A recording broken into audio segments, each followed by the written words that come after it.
Estamos de nuevo en el último segmento de este programa de Acción Positiva y vamos a continuar comentando con el general Benjamín Godoy sobre la gobernabilidad. Terminábamos el segmento anterior haciéndole una reflexión a usted que nos está viendo, que nos esté escuchando. ¿Merecemos un país como este en el cual el pueblo es pobre y el gobierno es rico? Definitivamente que no.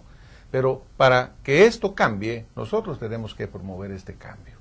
Cuando hablamos de gobernabilidad, el gobierno, el país, es de los guatemaltecos. Se lo hemos cedido prácticamente a todas estas redes de corrupción, a todos estos grupos que se han de veras enquistado dentro de nuestros gobiernos.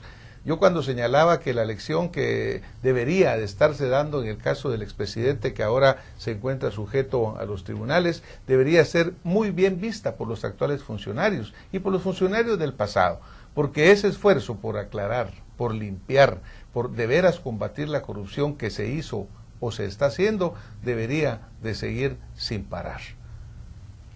General, estamos hablando de esta gobernabilidad, de este Estado de Derecho, de todas las funciones que el ciudadano debe verdaderamente tomar, ¿verdad? Pero también lo que cuesta que el ciudadano la tome porque no conoce verdaderamente sus derechos, también, como decía, sus obligaciones. Por ejemplo, vemos que los COCODES muchas veces son nombrados a dedo. Los consejos municipales, el alcalde lo maneja como quiere, porque los mismos concejales no saben exactamente que ellos tienen un derecho, ¿verdad? Que son parte de un consejo municipal. Claro que este es todo un camino que tenemos que caminar. Hablábamos del Estado de Derecho, el sistema judicial.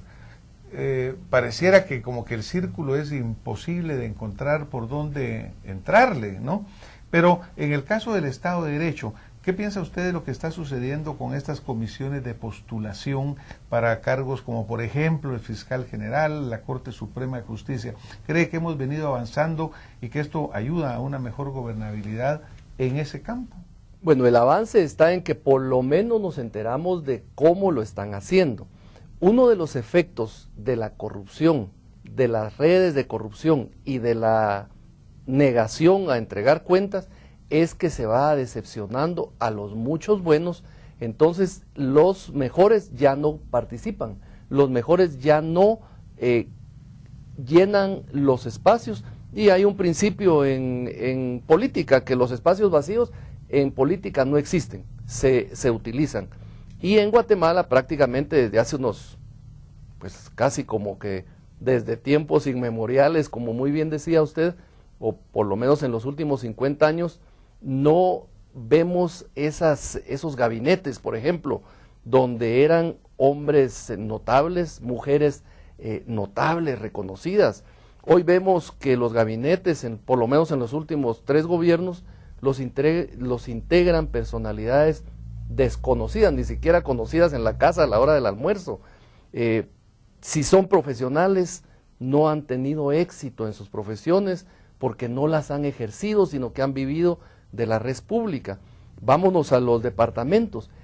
La señal, porque este es un programa que se transmite por cable para los ciudadanos en los departamentos, ya no sigamos eligiendo caciques. El cacique es aquel, como decían antes, alcalde de pueblo sin gente.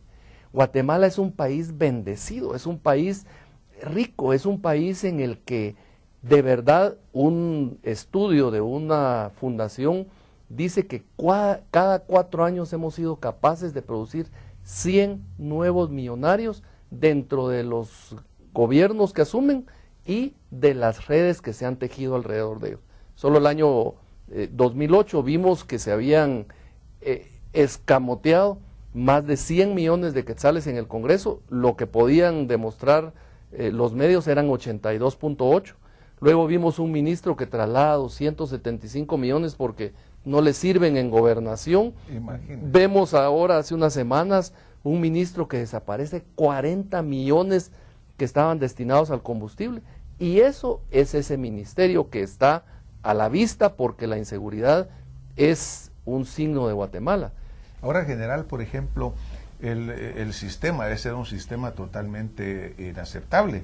Y yo recuerdo que este ministro que acabamos de mencionar, bueno, lo triste también es que en una semana, me recuerdo que cae el ministro de Gobernación por corrupción, el ministro de Agricultura es señalado de corrupción y también se le retira, el jefe de la Policía Nacional, bueno, prácticamente la cúpula del poder en el área de gobernación.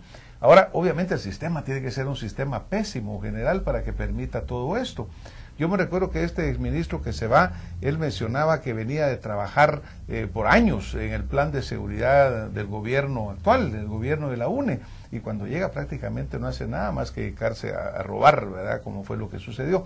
Pero también el sistema entonces está perfectamente arruinado porque no funciona. ¿Cómo es posible esto, general? Efectivamente, yo propongo una tesis. Este es un sistema perverso, ingeniado, de ingenio malo, perversamente para que funcione en beneficio de los perversos. Algunos proponemos una refundación de la República, una República que nunca se desarrolló desde que fue propuesta por Carrera en el año 1847. No funcionó la República porque inmediatamente se empeña a los intereses de la época y finalmente pues el sistema está diseñado o lo van acomodando para afectar a la población. Vea usted en el tema de la transparencia, en una época, entre el año 96 y 2000, identifican que es a través de los fideicomisos, a través de la desincorporación de los activos del Estado para incorporarlos a los personales, y luego en la actualidad aproximadamente el 15% del presupuesto general de gastos está empeñado con las famosas ONG que no existen. Ese es el sistema perverso que de alguna manera está afectando esta nación. Imagínese, general, que como yo mencionaba, creo en el inicio del programa, hablaba de esta maquinaria publicitaria del Estado, ¿no? Y que la sufrimos pues permanentemente. La sufrimos por el lado económico porque quita fondos de donde deberían de estarse gastando, y por otro lado la sufrimos al tener que estarla viendo y escuchando. Pero por ejemplo ellos dicen verdades a la mitad, porque dicen que Guatemala es uno de los países con una tasa impositiva más baja. Pero se les olvida decir que es uno de los países más corruptos del mundo. Y como usted señala, ¿cuántos miles de millones han sido robados del erario nacional que harían innecesario verdaderamente castigar al pueblo con más impuestos? Fíjese que recientemente disponen ellos alrededor de unos 15 millones de quetzales. Hablaban de 11 millones para proporcionar transporte a los bañistas.